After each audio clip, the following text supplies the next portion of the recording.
कर रहे हैं। 4 घंटे में अपराधी को पकड़ के सजा दे दी। आप एक केस तो बताएं आपके टाइम का। सजा का दे दी सुरेश जी, सजा का दे दी। उसके कार्रवाई नहीं की, उसकी हत्या हुई, हत्या करने के बाद में आप जो है काम पर कार्रवाई कर रहे हो। अरे भाई सीधा बलात्कार हो रहा कार्रवाई है, कब हो रही है? होने के बाद में डबल इंजन की सरकार के सामने नहीं सारी आती। शब्द क्या आती है कि पुलिस जब जो है ना जब आती है जब सब काम हो जाता है, उसके पहले जो हत्या हो रही है, किसकी तो क्यों हो रही है ना, उसको खा लिया। आप जनता के जनादेश को मानते नहीं, आप तो कह रहे 3 महीने बाद में आप गद्दी पे बैठ जाएंगे, तो आपसे गद्दी पे वसुंधरा जी बैठेंगे, महकमा है उसके वसुंधरा अंदर जी अलमारियों में या सतीश जी बैठेंगे, खाने या के बिस्किट राजेंद्र नहीं मिलते जी हैं बैठेंगे, उसके अंदर, या उसके अंदर गजेंद्र मिलते जी सोने के बैठेंगे, बिस्किट, या जैसे कौन ऑफिस के अंदर तो खाने के रेल बिस्किट मंत्री होते जी हैं ना। बैठेंगे।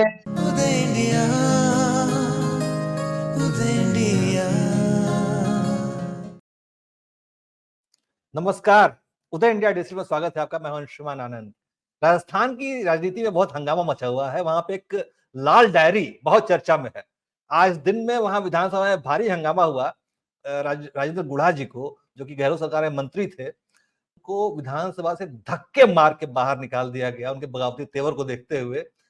तो उस लाल डायरी में ऐसा क्या है कि राजस्थान में इतना हंगामा मचा हुआ है? इस पर प्रकाश डालने के लिए हमारे साथ मौजूद हैं राजस्थान के वरिष्ठ पत्रकार श्याम सुंदर शर्मा जी। आपका बहुत बहुत स्वागत है सर। हमारे साथ मौजूद हैं कांग्रेस नेता सुरेश चौधरी जी, वरिष्ठ नेता हैं। आपका बहुत बहुत स्वागत है सर। और हमारे साथ वरिष्ठ भाजपा नेता डॉक्टर श्याम सुंदर अग्रवाल जी हैं। आपका भी बहुत बहुत स्वागत है। तो हम सबसे पहले शुरुआत करेंगे सत्ता पक्ष से, यानी कि कांग्रेस से। सुरेश जी, क्या है उस लाल डायरी में कि आपके विधायक इतने उत्तेजित हो गए कि राजेंद्र गुढ़ा को धक्के मारकर विधानसभा से निकालना पड़ा? क्या मामला क्या है? अंशुमान जी, मैं कहना चाहूंगा कि ये लाल डायरी का जिन गुड्डा जी के मुताबिक 2-2.5 साल पुराना है। तो ये 2-2.5 साल गुड्डा जी कहाँ थे? इस डायरी की चर्चा क्यों नहीं आई? ये लाल है, धोली है, पीली है, डायरी है कि नहीं है? केवल खाली पन्ना है। विधानसभा का एक कार्रवाई है, कार्रवाई का एक तौर तरीका है। परमिशन लेनी पड़ती है, विधायक को टाइम मिलता है तब बोलना पड़ता है। उसके बाद में तमाम सीनियर नेताओं से छीना झपटी करना, इस टाइप की कार्रवाई मैंने भी टीवी पे देखी है, आप भी टीवी की देख के बोल रहे हैं। तो ये बीजेपी इतनी उत्साही हो रही है डायरी के लिए। आज सारे चैनल एकदम डायरी डायरी डायरी हो रही है। ये चिंता तो बीजेपी को करनी चाहिए मणिपुर की, क्योंकि ये मणिपुर की घटना के बाद में ही तो ये डायरी का जिन बाहर आया है। डायरी की बात कर रहे हैं, बीजेपी राजेंद्र गुड्डा जी के साथ खड़ी है, ये सारे हैं। तो वहां ये डबल इंजन की जो सरकार है वो क्यों सोई हुई है? वहां रोज इस सुरेश चौधरी जी, इसमें भाजपा कहां से आ गई? ये तो कांग्रेस और कांग्रेस के बीच की तकरार है। हम भाजपा नेता श्याम सुंदर अग्रवाल जी से बात करेंगे कि आप जरा जवाब दें। श्याम जी कह रहे हैं कि ये भाजपा की साजिश है। मैं केवल ये कहना चाहता हूं कि अपने खुद के कुनबे को बना के रखना ये आवश्यक होता है।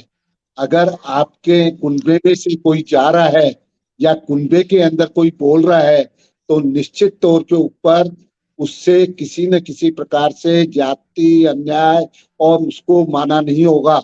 नहीं तो कुनबे में से कैसे जाएगा? ये भी साजिश हो गई कि जो है ना भाजपा यहाँ भी आ गई। अगर कांग्रेस के अंदर कोई भी अंतर कलह होता है, कोई और बात होती है, कोई जो है ना जाके विधायक वगैरह हरियाणा के अंदर चले जाते हैं, मानेसर में जाके बैठ जाते हैं या और कहीं जाके बैठ जाते हैं, तो वो भाजपा को जो है ना उसके अंदर ले लेते हैं। खुद का उनको संभाला नहीं जा सकता है। मणिपुर की बात कर रहे हैं, राजस्थान को उनको देखा नहीं जा रहा है, राजस्थान संभाला नहीं जा रहा है। राजस्थान के अंदर उन्होंने जो भी बात बोली है वो राजस्थान के लिए बोली है। राजस्थान आज पूरे देश के अंदर प्रथम है, रेप के अंदर प्रथम है, बलात्कार के अंदर प्रथम है, महिला अत्याचार के अंदर प्रथम है, FIR कराने के अंदर प्रथम है। जिस प्रकार से लॉ एंड ऑर्डर यहाँ पर लग रहा है, जिस तरीके से लॉ एंड ऑर्डर है, उसके अंदर यहाँ की चिंता तो वो कर नहीं रहे और चिंता कर रहे हैं मणिपुर की। अरे भाई मणिपुर के अंदर तो सब गए हुए हैं, सारा कार्य हो रहा है। डॉक्टर साहब मुद्दा है आज अभी जो है वो लाल डायरी का। हमारे साथ श्याम सुंदर शर्मा जी हैं। श्याम सुंदर शर्मा जी, खबर छन के ये आ रही है कि 2-3 महीने पहले जो विधायकों को तोड़ने का दौर चला, फिर इस्तीफा हुआ, फिर माफिया हुई, फिर वापस ज्वाइनिंग हुई, सरकार बचाने की कवायद थी। कहा जा रहा है, ये मतलब कोई सबूत नहीं है इस बात का, कि उस लाल डायरी में पूरा लेखा जोखा है कि किस विधायक को कितने पैसे दिए गए, कितने में खरीदा गया। आपके पास क्या खबर है? आप तो वरिष्ठ पत्रकार हैं, आप जमीन पे काम कर रहे हैं, क्या खबर है आपके पास? ठीक है अंशुमन सिंह जी, ये डायरी का मुद्दा नया तो नहीं है। ये देखिएगा, जिस प्रकार से राजेंद्र गुडा को राज्य मंत्री के पद से बर्खास्त किया गया, वो सैनिक कल्याण राज्य मंत्री थे और निश्चित तौर पर बीएसपी के विधायकों के लीडर भी थे। वो एक तरह से विधायक, वो उनका वही लेकर के आए थे और देखिए जब गए थे तो उनको बताया, रसगुल्ला खिला के लाए थे। अब रसगुल्ला के बजाय कुछ कर रहे हैं उनके साथ, तो बात अलग है। आज जिस प्रकार की घटना मैंने विधानसभा में देखने को मिली, मैं पहले भी कह रहा था बिना विधानसभा के अध्यक्ष की अनुमति के बिना नहीं बोल सकते, लेकिन जैसे ही शून्यकाल समाप्त हुआ, वो अपने खड़े हुए और उन्होंने, अब वो डायरी नस्ली है कि नकली है पता नहीं, डायरी लेकर के विधानसभा अध्यक्ष के आसन के सामने खड़े हो गए और उन्होंने लहराते हुए कहा कि मुझे बोलने का मौका दिया जाए। लेकिन इसी बीच में नहीं बोलने का मौका मिला और इस संसदीय कार्य मंत्री जो शांति धारीवाल हैं, वो कुछ बोलना चाहते थे तो उनका माइक पकड़ लिया उन्होंने। माइक पकड़ने के बाद रफीक मोहम्मद जो कांग्रेस के विधायक है, उन्होंने उनसे हाथाजोड़ी हुई और उनको नीचे गिराने के बाद वहां पर विधानसभा के अंदर जिस प्रकार से दमा चौकड़ी होने लगी, तो विधानसभा अध्यक्ष ने विधानसभा की कार्रवाई स्थगित कर दी। उनके बाद मार्शल के माध्यम से उनको बाहर कर दिया गया और बाहर करने के बाद बाहर आकर के उन्होंने कहा कि मुझे तो लात घूंसों से मारा गया और मेरी लाल डायरी छीन ली गई। लेकिन उन्होंने साथ साथ कहा पार्ट 1 छीना गया, पार्ट 2 मेरे पास मौजूद है। अब क्योंकि देखिए बर्खास्त होने के बाद वो जो बोल रहे हैं कि उसमें बहुत सारी चीजें हैं, बहुत सारी चीजों के अंदर वो ये भी बता रहे हैं कि जो भाजपा के हेलीकॉप्टर जिस दिन आए थे, जब शक्ति परीक्षण हो रहा था, उससे पहले जो खरीद फरोख्त का मामला चल रहा था, तो बीजेपी के लोगों को क्या दिया, निर्दलियों को क्या दिया, उसका हिसाब किताब जो राजेंद्र गुडा कह रहे हैं उसके हिसाब से। अब कौन ने डायरी में देखा नहीं, ना मैंने देखा, ना सुरेश जी ने देखा, उस डायरी में क्या था पता नहीं, लेकिन राजेंद्र गुडा बता रहे हैं कि उसमें मुख्यमंत्री अशोक गहलोत के काले कारनामों का चिट्ठा भी है और बहुत सारी चीजें। और पहले कह रहे थे कि मुझे मुख्यमंत्री जी ने कहा था कि जब ईडी की रेड हो रही थी, जब देखिएगा राजेंद्र, देखिए एक तो धर्मेंद्र राठौड़, राजीव अरोड़ा सहित 26 महत्वपूर्ण इलाकों पर ईडी की रेड चल रही थी, तो मुख्यमंत्री जी ने उनको कहा होगा कभी एक डायरी है तू लाके लेके आ। तो राजेंद्र गुडा कहते हैं कि मैंने 3 गेट तोड़े, जाली काटी और उसके बाद 150 सीआरपीएफ के सब जवान थे, लेकिन उसके बाद भी मैं उस डायरी को लेके आने में कामयाब होगा और मुझे कहा गया कि भाई तूने बहुत बड़ा काम कर दिया और उसको उस वक्त कहते जला दी गई। लेकिन अब विधानसभा में जैसे ही उनको बर्खास्त किया जाता है पार्टी से तो बर्खास्त आज अभी अभी होंगे, अभी हुए नहीं है, लेकिन जैसे ही मंत्री पद से बर्खास्त किया जाता है तो वो ये रहस्य खोलना शुरू करते हैं कि डायरी है। अब लाल डायरी क्या थी नहीं थी, क्योंकि एक डायरी जो लहराते वो छीन ली गई है। अब वो आरोप लगा रहे हैं कि मंत्रियों ने छीन ली, विधायकों ने छीन ली, मुझे मारा पीटा सब कुछ करा, तो एक नई चीज पैदा हो गई सामने। तो बीजेपी ने देखिए हवा देने का प्रयास किया, नारेबाजी की। प्रतिपक्ष के नेता राजेंद्र राठौड़ ने कहा तब इनको बोलने दिया जाए, इसमें राज है, राज खोलने दो। खोलने के बाद क्या हो, विधानसभा अध्यक्ष खुद भी कांग्रेस के हैं, सुरेश जी को पता है, चाहे भले ही विधानसभा अध्यक्ष है, वो बचाव करेंगे अपनी सरकार का। देखिए अभी विधानसभा की कार्रवाई हुई वापस शुरू, उनको वापस नहीं आने दिया मार्शलों ने, कहा कि आपको तो बाहर कर दिया गया इसलिए अभी जाने नहीं देंगे, तो वो बाहर रहे और अंदर विधानसभा की कार्रवाई में 4 हंगामे के बीच में चारों विधेयक पारित कर दिए गए। अभी 3-23 तक विधानसभा की कार्रवाई स्थगित है। मेरे को लगता है वापस होगी और गुडा को निकाले जाने की कार्रवाई की जा सकती, क्योंकि विधानसभा में कार्रवाई करने से पहले कांग्रेस जी श्याम जी, डायरी एक सिंबल है, एक प्रतीक है। भले ही उसमें आंकड़ा कुछ हो ना हो, पन्ने खाली हो ना हो, उसमें क्या लिखा है, कितने का लेन देन का जिक्र है ये नहीं पता, लेकिन उसने एक बहस छिड़ी है कि राजस्थान की राजनीति पर भ्रष्टाचार हावी है।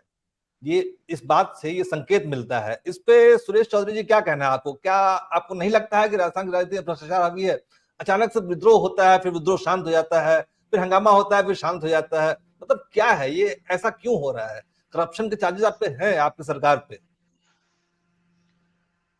अंशुमान जी, मैं कहना चाहूंगा कि केंद्र की भारतीय जनता पार्टी ने मध्य प्रदेश में, महाराष्ट्र में, कर्नाटक में, गोवा में सरकार गिराने में सफल हो गई।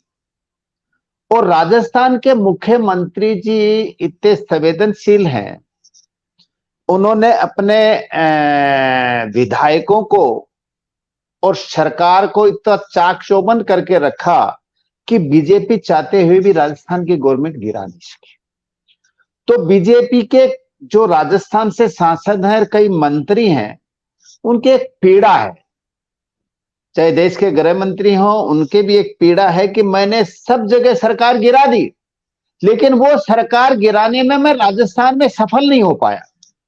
तो इनके जो ये चक्रव्यूह का जाल है, उसी चक्रव्यूह के जाल में मुझे लगता है गुड्डा जी कहीं फंस गए। ऐसा कुछ नहीं है, राजस्थान की सरकार बड़ी संवेदनशील सरकार है।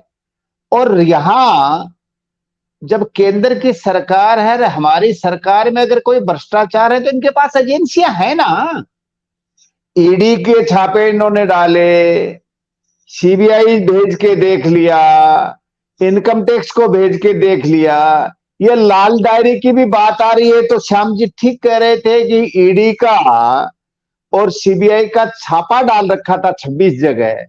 उनमें से एक जगह जहां ये डायरी का हवाला आ रहा है, धर्मेंद्र राठौड़ जी के घर की जो बात वार्तालाप बता रहे हैं राजेंद्र गुड्डा जी, तो अगर 150 लोग थे, 150 लोगों में से ये गुड्डा जी गए भी, अंदर चले भी गए, डायरी भी लिए, तो फिर तो ये ईडी भी फेल है और सीआरपीएफ भी फेल है। भाई एक आदमी फिर आज वो अकेले थे तो 4-5 मंत्रियों ने, विधायकों ने, मैं आज उनसे डायरी विधानसभा में कैसे छीन ली? भाई इतना बाहुबली 150 आदमियों से डायरी को नहीं छीन के ला सकते हैं, तो आज भी डायरी नहीं। तो इसलिए ये डायरी वायरी की घटनाएं, अब श्याम जी बड़े, अग्रवाल जी बड़े खुश हो रहे हैं, इनको पता नहीं है ये सुनो अंशुमान जी, एक मिनट मेरी बात सुनो, श्याम जी की थोड़ी सी बता दूं। घनश्याम तिवारी जी थे, 13 से 18 में विधायक थे। हनुमान बेनीवाल जी भी इनकी पार्टी में थे। कैलाश मेघवाल जी विधानसभा अध्यक्ष थे। तो ये भूल गए घनश्याम जी क्या बोलते थे? वही घनश्याम जी है, श्याम अग्रवाल जी घनश्याम जी थे ना आपकी पार्टी में, अब तो सांसद है वो क्या कहते थे? 2000 करोड़ रुपए वाला बंगला, याद है क्या आपको? नहीं होगा, वो चीज तो याद रहती नहीं है ना आपकी। बात बोलो। नहीं, आपके याद रहेगी नहीं, वो याद नहीं रहेगी। बीच में बोल, अभी 12 मुख्यमंत्री जी के दावेदार घूम रहे हैं, 12 मुख्यमंत्री जी के दावेदार घूम रहे हैं। कोई डायरी निकाल रहा है, कोई जिन्न निकालेगा, कोई सांप निकालेगा, कोई बघेरा निकालेगा, लेकिन ये शेर दबने वाला है नहीं। राजस्थान की कांग्रेस एक और अखंड होती नजर आ रही है उनको। वो ये चाहते हैं खंड खंड हो। बिल्कुल सही कहा, आपने तो मैसेज दे दिया। लेकिन वैसे एक बात बता दूं कि आपने आरोप लगाया कि केंद्र सरकार जो है वो गहलोत सरकार को बर्खास्त करना चाहती है, वो हटाना चाहती है। तो क्या वास्तव में ऐसा है क्या? क्योंकि मैंने सुना है कि हमारे पहले के पत्रकार कहते थे कि इंदिरा गांधी जब आंखों के इशारे सरकार बर्खास्त कर दिया करती थी, राजीव गांधी ने अपने मतलब प्लेन उतरने के पहले सरकारें और सीएम चेंज हो जाया करते थे। तो इतिहास में ऐसा होता आया है, क्या वास्तव में ऐसा है कि केंद्र सरकार चाहती है और गहलोत टिके हुए हैं? श्याम सुंदर अग्रवाल जी, मैं आपसे जानना चाहूंगा, क्या वास्तव में आप लोग गहलोत जी को हटाना चाहते हैं? अगर ऐसा है तो 356 से आपका रास्ता सामने है आपके। नहीं, हम अगर हटाना चाहते तो हटा देते, लेकिन भारतीय जनता पार्टी इस प्रकार के कार्य नहीं करती है जैसे कि कांग्रेस ने परिपाटी डाली है। मैं केवल ये बता देना चाहता हूं कि जो भी संवेदनशील सरकार, लॉ एंड ऑर्डर, ये दोनों मालूम पड़ता है कि किस प्रकार से लॉ एंड ऑर्डर चल रहा है, किस प्रकार से पेपर लीक कांड हुए हैं।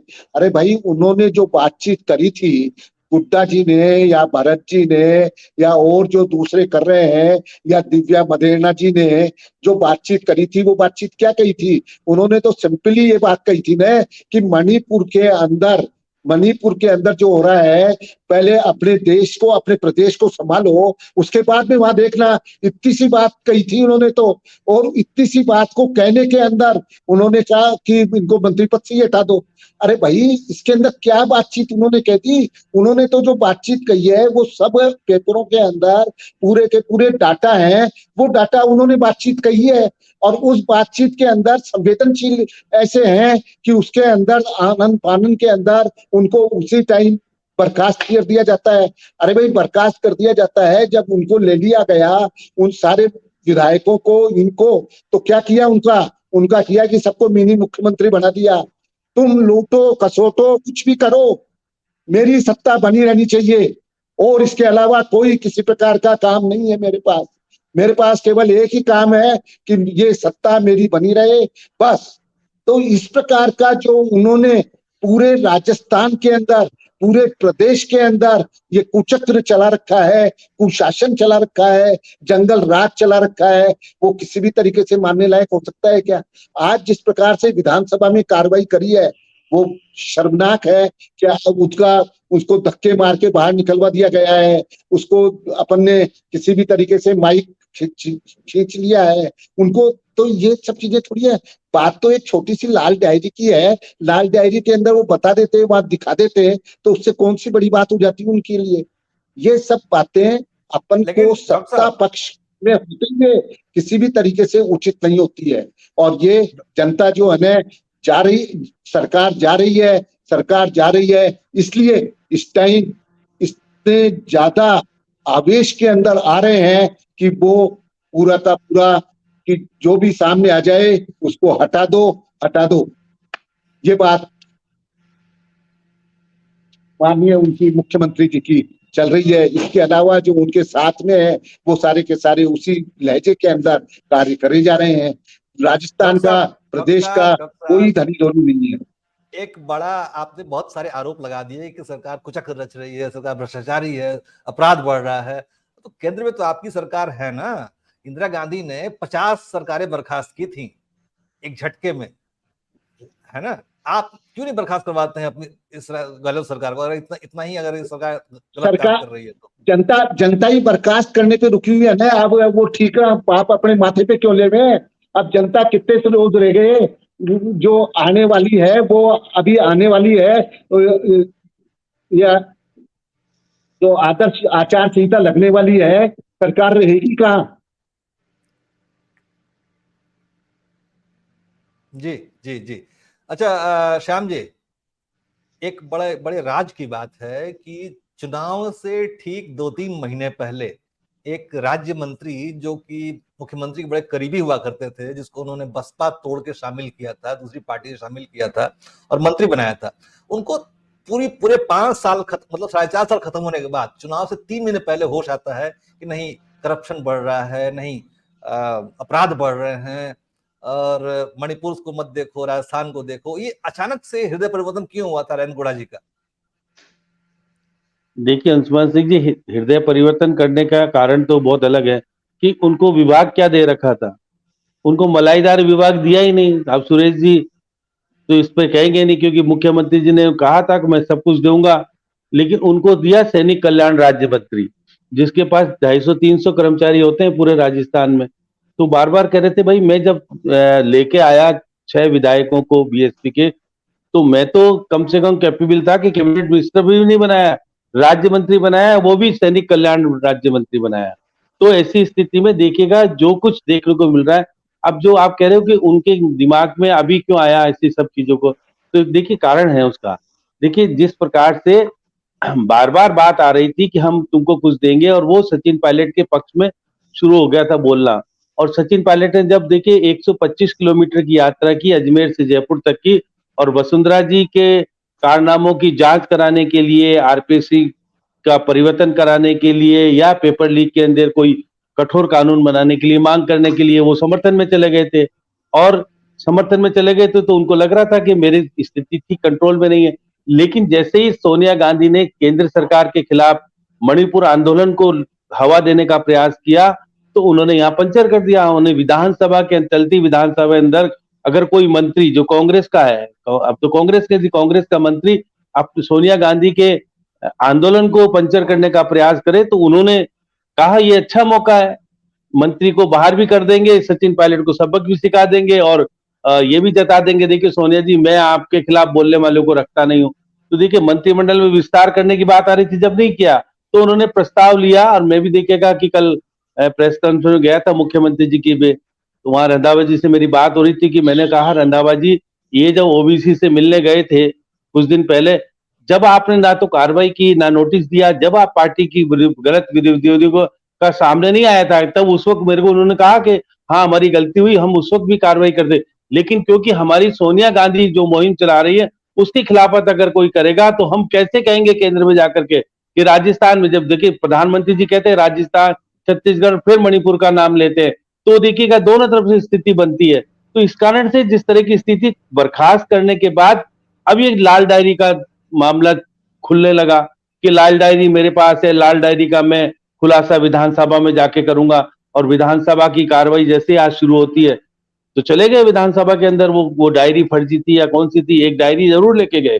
और जैसे ही देखिए प्रश्नकाल समाप्त होने के बाद शून्यकाल की कार्रवाई जैसे ही शुरू होती है, वैसे ही विधायकों को बोलने करने का मौका नहीं होता है, तो वो शुरू में अपनी बात कहने का मौका देते, तो वो देखिएगा वो लाल डायरी को लेकर के हल्ला गुल्ला करने लगे। प्रतिपक्ष वैसे लहरा रहे थे डायरी हाथ में हाँ, लेके ऐसे। तो प्रतिपक्ष के नेता ने उनका समर्थन किया कि साहब विधानसभा अध्यक्ष जी इनको मौका दीजिए और लाल डायरी का रजिस्टर खुलने दीजिए, क्या है क्या नहीं है। तो उन्होंने कहा नहीं नहीं सुनो नहीं, और देखिए प्रतिपक्ष ने नारेबाजी शुरू कर दी। और वो देखिएगा कि वो राजेंद्र गुड़ा वैसे भी है परफेक्ट है और राजपूत है और हंगामा करने में नंबर 1 कहलाते हैं, तो वो चले गए आसन के सामने और आसन के सामने जाकर के कहा कि ये, तो उन्होंने कहा आपकी दादागिरी नहीं चलेगी, तानाशाही नहीं चलेगी, मैं आपका कहना नहीं मानूंगा। ये तकरार विधानसभा अध्यक्ष और राजेंद्र गुड़ा के बीच में चलती है, अब देखिए चल रही थी बीच बीच में। और जब उसके बाद देखिए संसदीय कार्य मंत्री बोलने का प्रयास करने लगे तो उनका माइक दबाया, माइक दबाने के बाद जो स्थिति विधानसभा का बनी, तो वहां पर लात घूसे भी चले, सब कुछ हुए, लेकिन वो मार्शल के माध्यम से निकालवाने की कार्रवाई की। इसी में विधानसभा की कार्रवाई स्थगित करनी पड़ी। तो अब ये लाल डायरी में क्या है, अब वो बाहर जाकर के हमसे सबसे बात करते हैं पत्रकारों से कि लाल डायरी में बीजेपी के भी कारनामे हैं, कांग्रेस के कारनामे भी और मुख्यमंत्री के भी कारनामे हैं, जो कि धर्मेंद्र राठौड़ ने लिखे हुए। ये लाल डायरी तैयार किसने की, मतलब ये कहां से अस्तित्व में आई, इसके बारे में कुछ बताएं। ये देखिए क्या धर्मेंद्र राठौड़ जो मुख्यमंत्री के कई कारनामों का ब्यौरा रखते हैं, वो रोज वो कहते हैं कि वो रोज डायरी लिखते थे। वो जो प्रतिदिन जो डायरी लिखते थे उस वो ब्यौरा है, वो है लाल डायरी। और लाल डायरी में वो है, वो कह रहे हैं कि देखिए राज्यसभा में किसको कितना कितना दिया, किसको नहीं दिया, उसका हिसाब किताब है, निर्दलीयों को क्या लालच दिया उसका हिसाब किताब। और देखिए ये कहते हैं ना कि वसुंधरा जी ने मेरी सरकार बचाई, बहन भाई का दोनों हमारे यहाँ क्या है, मुख्यमंत्री जी उनके भाई है वसुंधरा जी के। ये देखिए अग्रवाल जी जानते हैं इस बात को क्योंकि ये दोनों के करीब रहे, तो इनके के वो बहन भाई का रिश्ता है, तो उस बहन भाई के रिश्ते को भी खोलने का प्रयास करते हैं कि देखिएगा बीजेपी के हेलीकॉप्टर आए थे विधायकों को लेने, वो खाली लौट गए, उसका रहस्य भी बताते हैं। तो देखिए आज राजेंद्र जो गुड़ा है वो महत्वपूर्ण व्यक्ति इसलिए बन गए हैं बीजेपी के लिए क्योंकि बीजेपी को उससे सहयोग मिल रहा है कि आने वाले जमाने में जो कि गांधी जी के नाम से, देखिए राजस्थान का गांधी हमारे मुख्यमंत्री जी कहलाते हैं, उनकी गांधीवादी छवि को बदनाम करने के लिए जो कुछ राजेंद्र गुड़ा कह रहे हैं वो बीजेपी के पक्ष में जाता है। गांधीवादी छवि कह रहे हैं, वो तो कह रहे हैं सीएम को जेल भेज देंगे। भाई वो कह रहे हैं कि यदि वो डायरी खुल जाएगी और रजिस्टर खुल जाएगा तो मुख्यमंत्री जी नहीं रहते, वो अंदर होते, इसलिए उस डायरी अगर मैं नहीं लाता और ईडी के पास चली गई होती तो डायरी में क्या पता क्या था। अब देखिए मैं तो कहता हूं कि ईडी को आज भी अधिकार है कि वो जिस प्रकार से बयानबाजी राजेंद्र गुड़ा कर रहे थे बुला के पूछताछ कर सकते हैं, उनके बयान दर्ज कर सकती है ईडी, और उसी आधार पर, उस बयान के आधार पर मुख्यमंत्री को भी बुलाया जा सकता है, जैसे केजरीवाल को बुलाया। अब वो ईडी करेगी नहीं करेगी, और ये आप अग्रवाल जी कहेंगे कि इनकी पार्टी की क्या नीति है, क्या सरकार इनको ईडी काम में लेगी नहीं लेगी, क्योंकि देखिए प्रधानमंत्री जी बड़े सॉफ्ट है हमारे मुख्यमंत्री जी के प्रति। वो कहते हैं मेरे से वरिष्ठ है और हमारे साथ कामकाज किया है, इसलिए मुख्यमंत्री जी के खिलाफ कोई कार्रवाई नहीं हो रही है हमारे यहाँ पे। दूसरों के खिलाफ कार्रवाई, उनके आसपास के लोगों के खिलाफ कार्रवाई हो गई, लेकिन मुख्यमंत्री के खिलाफ कार्रवाई नहीं कर।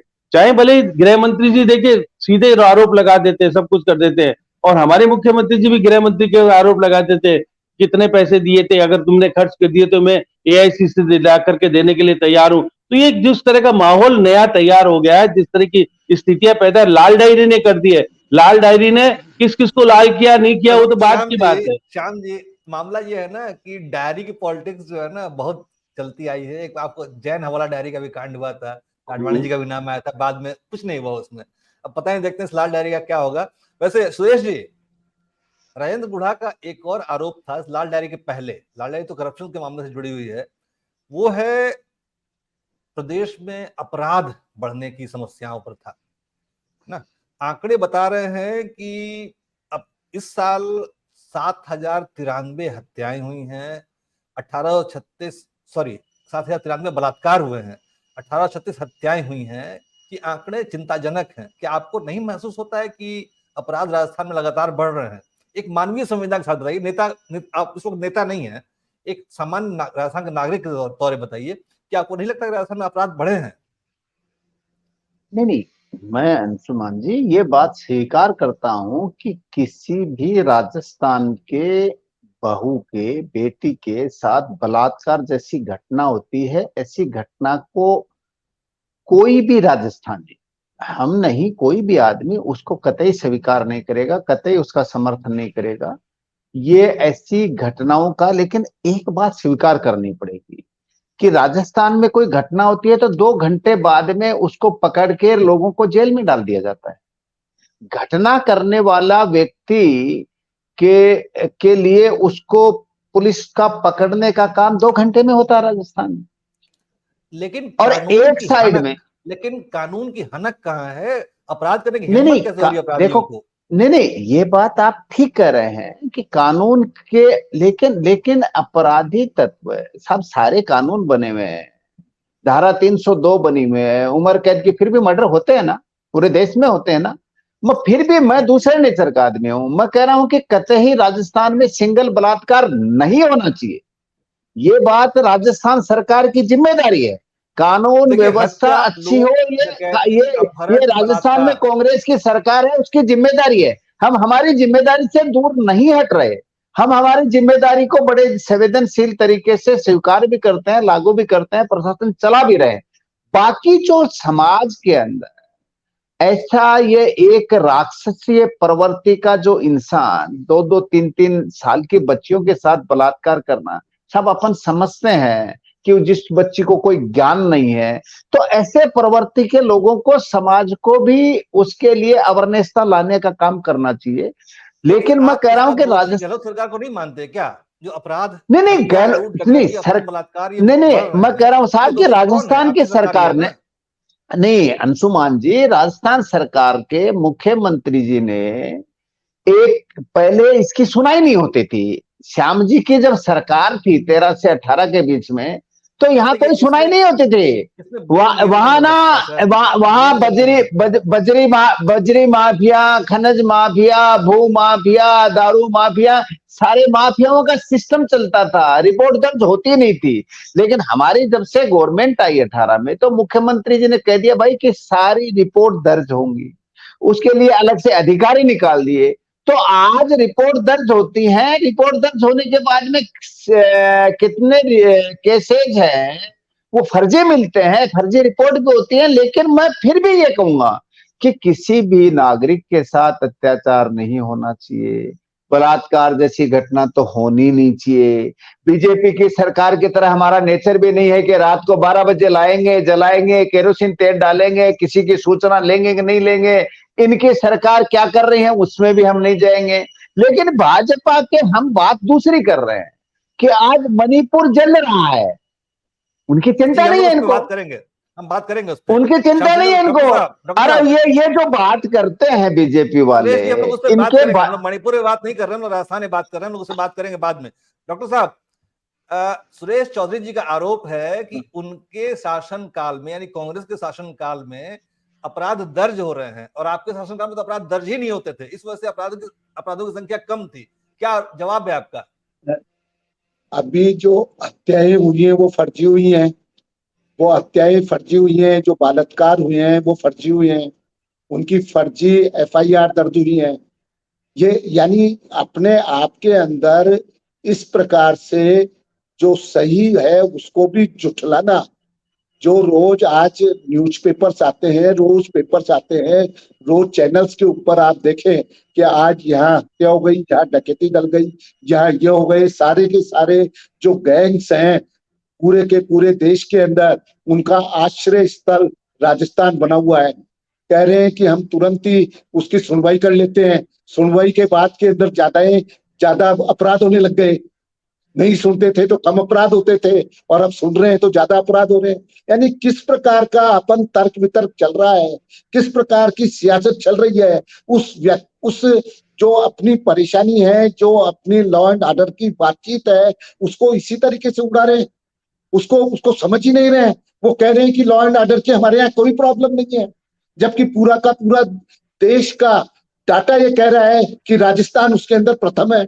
इस प्रकार की संवेदनशील सरकार है, जिसे कहते हैं कि संवेदनशील सरकार है, उसके अंदर कि नहीं साहब हमारे लॉ एंड ऑर्डर बिल्कुल ठीक है, हमारे यहाँ किसी प्रकार की कमी नहीं है, हमारे यहाँ जो सारी की सारी जो बड़ी है वो केवल फर्जी है, उसके अंदर हमने देख लिया है फर्जी है, सही तो बिल्कुल हमारे जो है ना वो पहले से भी कम है।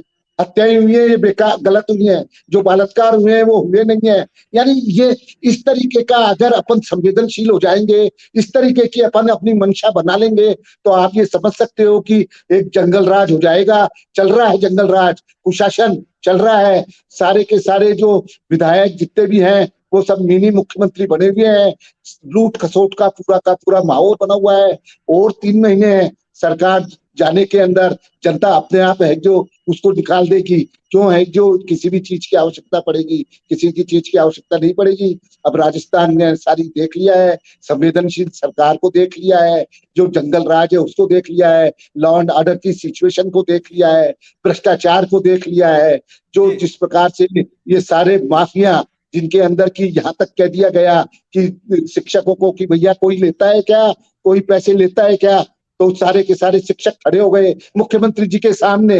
जो आज कांग्रेस के अध्यक्ष बने हुए हैं वो उस टाइम शिक्षा मंत्री थे। जब इस तरीके की चीजें, इस तरीके की वारदातें, इस तरीके का माहौल बना हुआ है और फिर भी उसके बाद कहते हैं कि हमारे मुख्यमंत्री संवेदनशील है, हमारे यहाँ ये कोई चीज नहीं होती है।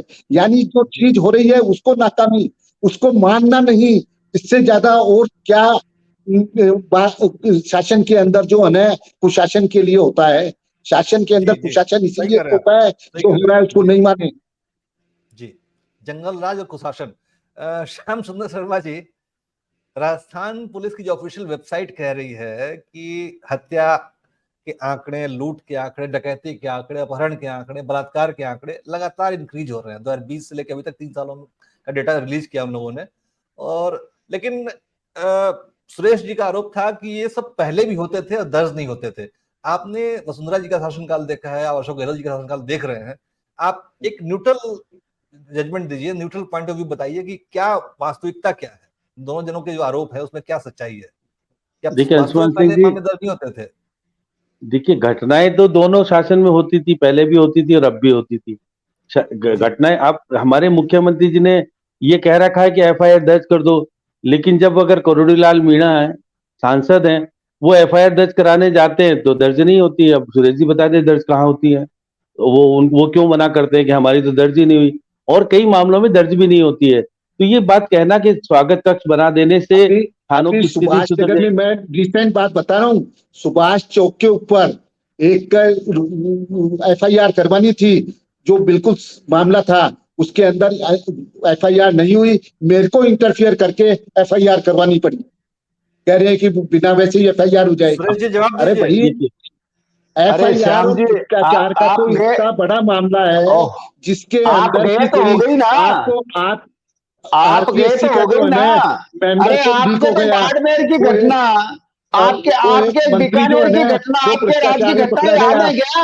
अस्पताल, आपके टाइम की कार्यालय, आज के राज्य की बात करेंगे श्याम जी, कितना तो पैसा मिला, 13 से 18 के राज्य की बात करनी पड़ेगी। पैसे और बिस्किट मिले। आज हम राज्य के हम तो स्वीकार करते हैं, आप कहाँ घटना याद रखते हैं? मिले आप तो आज तक मालूम नहीं पड़ा कि हम तुरंत ही जांच करवा लेते हैं।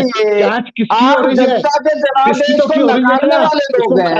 आप जनता के जनादेश को मानते नहीं, आप तो कह रहे 3 महीने बाद में आप गद्दी पे बैठ जाएंगे, तो आपके गद्दी पे वसुंधरा जी बैठेंगे, महकमा है, वसुंधरा जी बैठेंगे, या सतीश जी बैठेंगे, या राजेंद्र राठौर जी बैठेंगे, या गजेंद्र जी बैठेंगे, या कौन बैठेगा?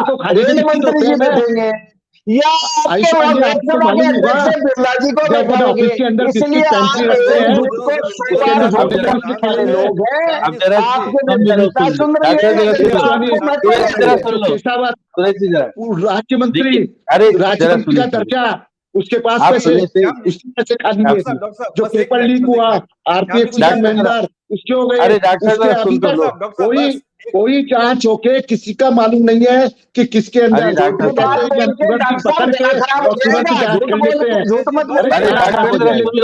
सबको दबा देते हो। डॉक्टर साहब जरा सुन लो, देखिए अब देखिए अंशुमन सिंह जी बार बार जो बात आ रही है, मुख्यमंत्री जी के पास हम कल प्रेस कॉन्फ्रेंस में थे तो कह रहे थे कि हम नंबर 2 है, नंबर 1 तो यूपी है, कुछ मामले में एमपी है या गुजरात है, हम तो 12वें नंबर पे आते, कहीं वो अपना नंबर बताते हैं। तो वो कहते हैं कि देखिए राजस्थान को बदनाम तो किया जा रहा है, लेकिन जो ज्यादा बदनाम है उसका नाम नहीं लिया जा रहा।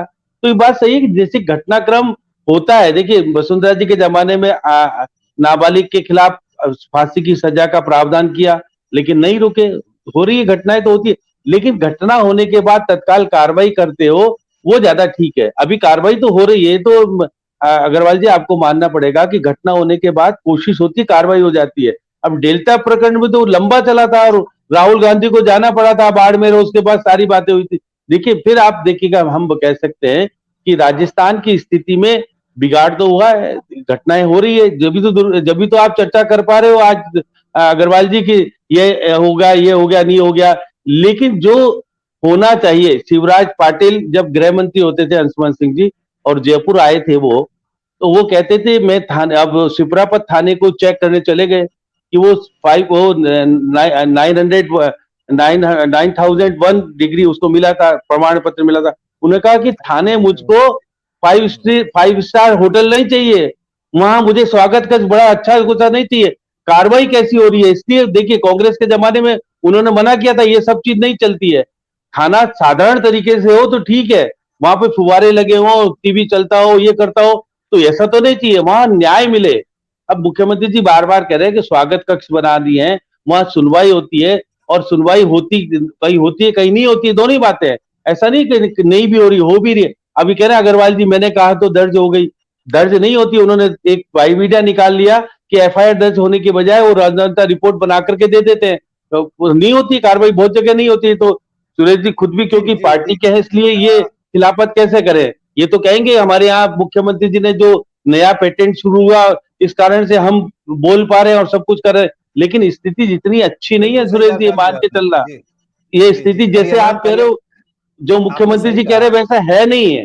मुख्यमंत्री जी जैसे कह रहे हैं सहजता से रिपोर्ट दर्ज नहीं होती। देखिए क्या आप देखिएगा कि हिंडौन वाले मामले में कहां दर्ज हुई थी, भगा दिया था ना एक दिन पहले, जब उनकी लड़की जब देखिए जिस लड़की की गोली मारी और रैप किया और जिस तरह की घटना हुई, उसके माँ बाप ने कहा कि हम साहब 2 दिन पहले थाने पे गए थे, हिंडौन थाने पे, और कहा रिपोर्ट दर्ज कर लो, तो हमको भगा दिया था कि नहीं अभी दर्ज नहीं होगी। तो आप ये मत कीजिए, कन्हैयालाल तेली की हत्या नहीं होती, वो तो अगर रिपोर्ट दर्ज हो जाती उस पर कार्रवाई होती तो कन्हैयालाल तेली की हत्या नहीं होती उदयपुर के अंदर। जी। अरे आप कन्हैयालाल जी की बात करें, 4 घंटे में अपराधी को पकड़ के सजा दे दी। आप एक केस तो बताएं आपके टाइम का, सजा का देगी सुरेश जी, सजा का देगी। उसके कार्रवाई नहीं की, उसकी हत्या हुई, हत्या करने के बाद में आप जो है काम का आपके बहन बेटे के साथ सीधा बलात्कार होने के बाद में डबल इंजन की सरकार के सामने सारी शब्द की आती है कि पुलिस जब जो है ना जब आती है जब सब काम हो जाता है, उसके पहले जो है ना अपने आराम से आप करेंगे बैठे। आप काहे के राष्ट्रभक्त हैं? आपके आपके आज तक तो नागपुर में झंडा नहीं लहराया आपने। सुनिए, अरे सुनिए गणमान्य अतिथियों, सुनिए, हमारी चर्चा बहुत लंबी हो गई है। देखिए, अपराध बढ़ रहे हैं, करप्शन के मामले सामने आ रहे हैं। चुनाव बस अगले 3 महीनों में जनता अपना फैसला सुना देगी। सबसे बड़ी अदालत जो है जनता की अदालत है, 3 महीने अपना फैसला सुनाने वाली है। तब तक आप दोनों आप विश्राम करें और अपने तैयारी में लग जाए आप लोग। श्याम जी, हम लोग बैठ के देखेंगे इस चुनावी जंग का अंजाम क्या होता है। अभी के लिए बहुत बहुत धन्यवाद।